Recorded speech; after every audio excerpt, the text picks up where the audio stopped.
Senators Bob Menendez and Marco Rubio have both introduced a bill that would demand Cuba extradite more than 70 American fugitives back to the U.S. who remain on the lam in the communist island just 90 miles from our shores. Those fugitives include Black Liberation Army member Joanne Chesimard. Chesimard was convicted of shooting a New Jersey state trooper to death in 1973. You know, the FBI has a $2 million reward on her head. She's on the right. On the left, you see William Guillermo Morales. He's the infamous accused Puerto Rican terrorist group FALN bomb maker. Morales allegedly taking part in the bomb that blew up at the historic New York City landmark Francis Tavern near Wall Street in 1975. That's where George Washington said farewell to his officers in 1783. 4 people were killed in that attack, including this man, 33-year-old Wall Street executive Frank Connor. The little boy on his shoulders is his son, Joe Connor, who joins us now. He has been ongoing in his family's fight for justice decades later and has co-authored the book Shattered Lives about terrorism. Joe, it is stunning that after all these decades, so many of these criminals, I mean, dozens and dozens, they're still safe, they're protected, they're living normal life in Cuba, and they're still there. How come we can't get them back?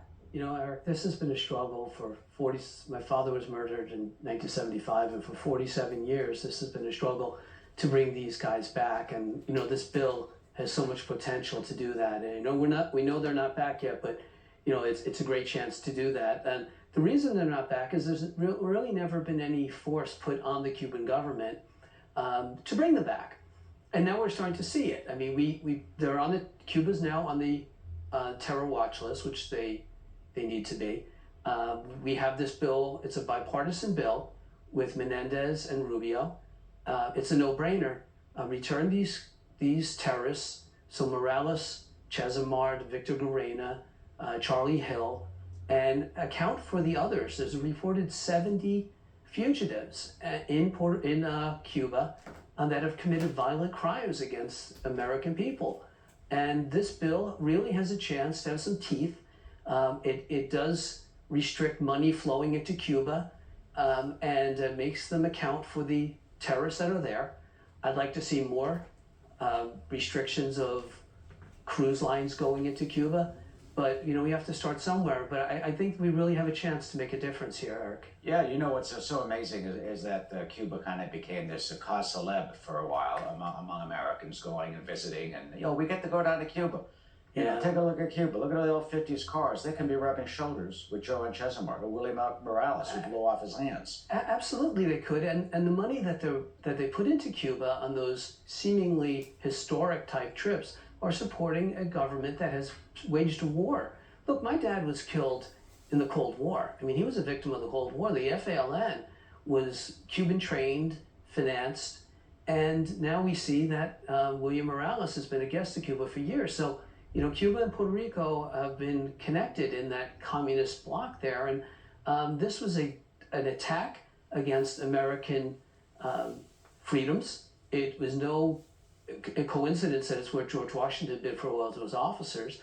It's where people like my dad, who by the way was a first-generation American, hardly a corporate executive to the, like they said, reactionary corporate executive, as they said in their communique. So this was an attack on the American people, the Francis attack. And let's not forget that they blew up 130 bombs in the U.S. They blew up Mobil Oil Building and killed Charlie Steinberg. And they went to prison for an awfully long time, the other members, until the Clintons and Obama gave them clemency. But Morales has been in Cuba for quite some time. I think he's low-hanging fruit. I understand he's not particularly well liked by the Cuban regime, and he can be brought back. He got 89 years New York State sentence, 10 years federal. He served a very short amount of that before he escaped from prison, ended up in Mexico, and was allowed to go to Cuba back in 1988. But he can be brought back, and Right. we have a movie coming out that's going to talk about this, and I wish the people would pay attention. This is a fight on terrorists. It is, and it's amazing that, you know, the successive administrations. Final question: the Obama administration normalized ties with Cuba. Yeah. They didn't ask for these guys back. No. The State Department said they talked about it. It wasn't even on the agenda. Why wasn't the very first thing, we want, you go get your cops, pick these people up, we're going to bring them back before anything else happens? It's inexplicable. And how do you remove them from a supporter of terror list when they're supporting terrorists?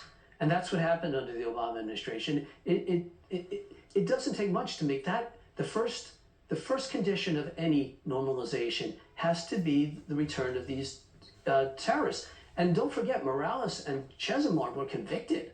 Like, they're not just fugitives who are charged. They've been convicted. And Cuba has returned several people over the years. One in 2018 who murdered his girlfriend in New Jersey was accused of it, and he was actually returned. So there is expedition between Cuba and the U.S. There is a treaty that goes back to 1904, before the Castro regime. But a legitimate government honors treaties, and is Cuba a legitimate government? William Morales, the accused FALN bomb maker, Joanne Chesimard, convicted of killing a New Jersey state trooper, escaped from jail, hiding or living openly in Cuba. Get them back now. That is the message from Joe Connor on behalf of his father Frank and all victims of terrorism. Joe, always good to see you, and we'll watch out for your book, Shattered Lives, and that film that tells a heart-wrenching and very important story. We will be back seeking justice. Thank you, Eric. You're the best. Thank you. Art thou? Sorry.